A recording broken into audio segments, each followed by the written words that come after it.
Okay, good day to all. Manchifera Park in Kuttiyatur is a destination to celebrate the renowned Kuttiyatur mangoes, and the project is an initiative by the Panchayat to support the local farmers by promoting mango cultivation and the manufacturing of mango-based products. Kuttiyatur mango is a special variety of mango from the Kannur district of Kerala, which is unique for its distinctive taste, vibrant orangish yellow color, its aroma, and its nutritional value. And it is also the first native variety of mango from Kerala, which has got a global recognition in the form of geographical indication tag. The brief we received from the Panchayat was to transform the Kuttiyatur mangoes to utilize its full potential, making it into a global brand, similar to that of the Miyazaki mangoes from Japan, which has got a great monetary value. Presently, around 4,000 tons of mangoes are being locally collected from the Panchayat every year.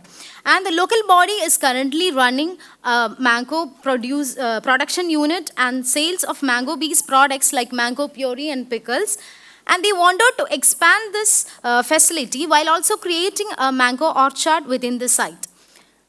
Rather than merely designing a processing unit and a standalone mango orchard, our approach involved envisioning the project as a mango park, which not only integrated the processing unit and the mango orchard, but also weaving the community into this fabric, transforming it to a vibrant space. A holistic approach was followed in the design process. Our objective was to preserve the culture of cultivating this variety of mango while supporting the local farmers by serving as a mode of generating economy for the people as well as the local body. The design takes into account the sustainable construction practices, local materials, local craftsmanship, and factors such as waste management and energy consumption. More importantly, an active involvement of the community was considered throughout the project life cycle, which was a crucial element for its sustainability. The site for the project is located in Velluvail in Kuttiyatur. The site's close proximity to Kannur International Airport facilitates the export of products to the global market. The western side of the site is a paddy field which enables good wind movement throughout the seasons. The site features a gradual terrain to the sloping towards the paddy regions, which helps in natural rainwater runoff. And the site has got a laterite soil, which is clinically proven to be ideal for the mango cultivation.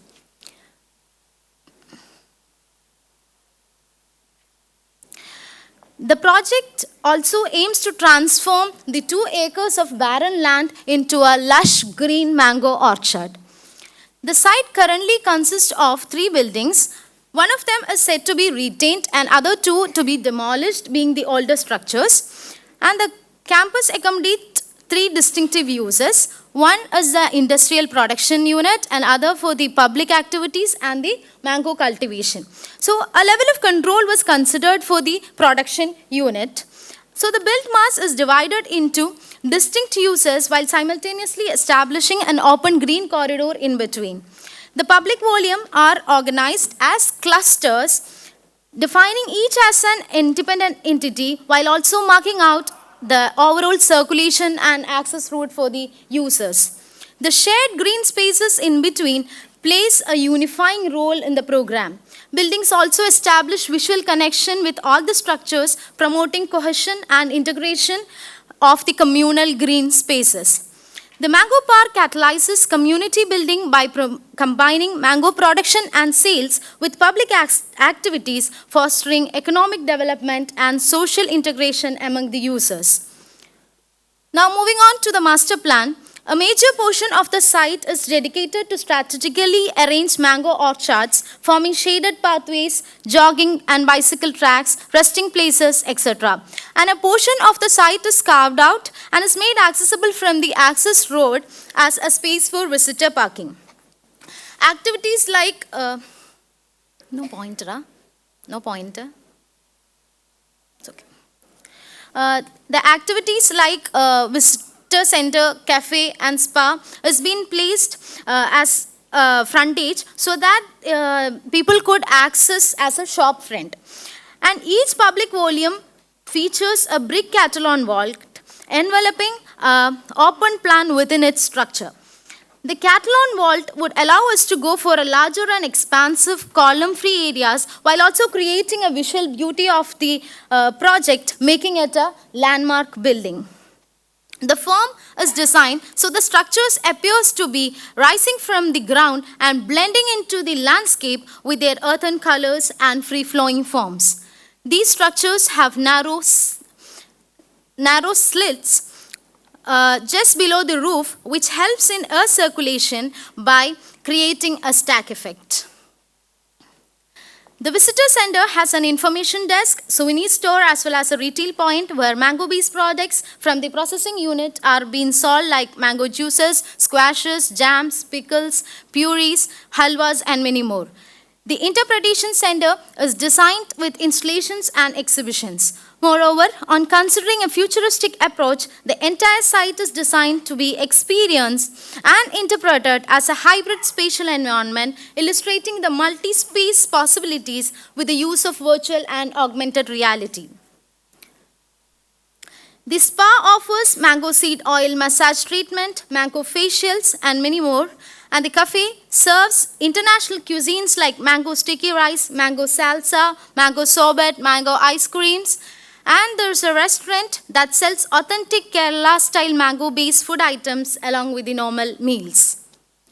The space between these volumes are designed as interactive spaces in the form of children's park, green areas, and extension of the cafes.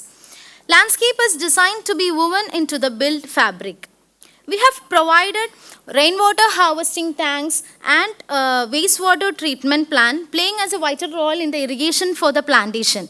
But Kerala having a bimodal monsoon pattern with two distinct monsoon seasons annually, rather than going for storing the rainwater, the rain gardens and bioswales are incorporated into the landscape to facilitate natural infiltration of the runoff water, thus aiding in groundwater recharge. A zipline is also provided from between two ends, providing a panoramic view of the site. The processing unit is zoned towards the southern end of the site. Being a double-story structure, it helps in providing shading the public spaces, and orientation of the building is strategically planned to maximize the exposure towards the northern light and optimize the roof angle for the solar panel installations. The processing unit is designed with a separate service entry and the service road running around the building. The spatial planning is considering the cycle of activities required during the production process. And the unit is also accompanied with amenities of workers, laboratory for the quality check and administration, and a viewing deck is proposed for visitors to see the production process. The entire production is envisioned as a zero waste process. The solar panels have been strategically placed on the rooftop to meet the entire energy needs of the building, which will contribute to the energy conservation. Towards the center of the site, a multi-purpose hall is designed along with a plaza space that can host many festivals and activities. An inclined sunshade at the hall entrance blocks the southern sun. Meanwhile, opposite clerestory windows invites the northern light into it.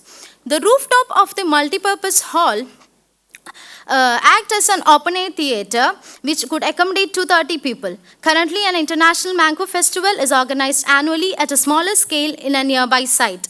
With the coming up of the park, it becomes a destination for the international mango festival and thus improve its visibility in the global market. This view showcases the international mango festival, and this is the park from the main road access.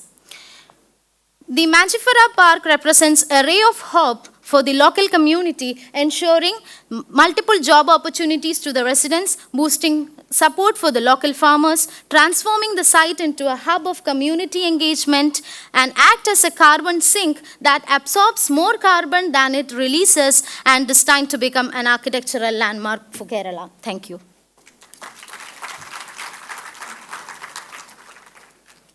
Thank you. Now let's move on to the question and answer session.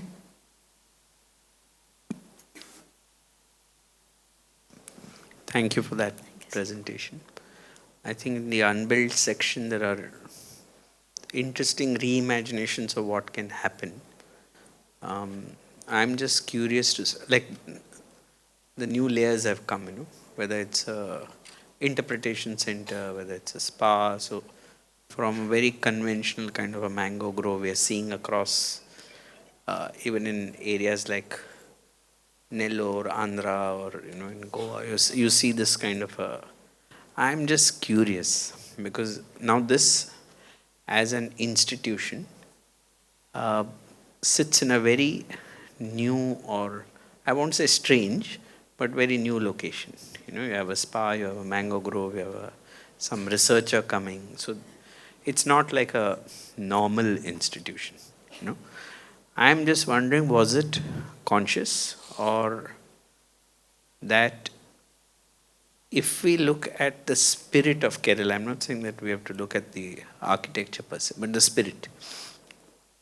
There is a lot of inhabitation because of the climate that happens in undefined spaces, in semi-open spaces, in maybe incomplete spaces.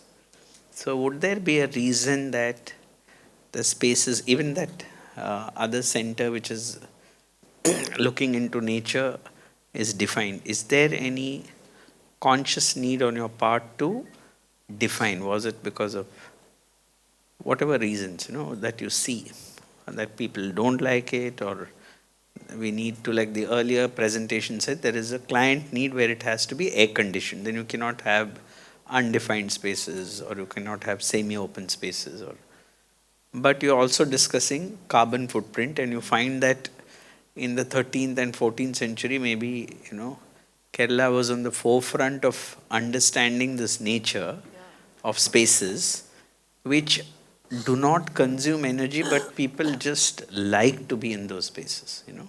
So where is the shift happening? I'm just curious to know, how are you interpreting, reimagining? Because you have a wonderful mango grove. I think the project also, the program is very well thought through. It's coming into it looks at the change of present time. But so I'm not getting to we should look at the past and pull it, and I'm not getting into all that heritage. But I am saying there's a spirit of semi-open space. There is a spirit of freedom. There's a spirit of flexibility. There's a spirit of non-definition. When you go around Padmanapuram Palace or so many other spaces. So where do you see that those spaces are not required, or do we need more definition? Because now air conditioning is becoming important. I don't think a patron is comfortable all the time with non-air conditioned spaces, when you come into us. So could you elaborate on that a little? Because I thought I needed to define it for others also. It's not only for you, the other speakers also. Thank you. Actually, the main challenge of the project was also the same thing, because this is a one-of-a-kind project, because we have very much less reference to how to do the programming and things. So we went on many case studies.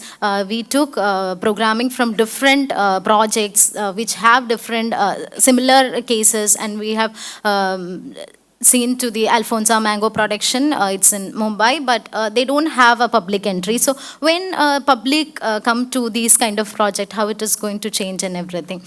So I think this project, we have a belief that this is going to come, just because this project is still on, and the project is already handed over to the PWD department, and they are very much interested to do this project, because they wanted to do something as a landmark building during their term. Basically, the politicians always need something to be very attractive. So this project is, they believe this is something so that could bring their name to the global market itself. So I think if every design or every intention has been conveyed in different dimensions, maybe these kind of projects could come up in the future also. Thank you, sir.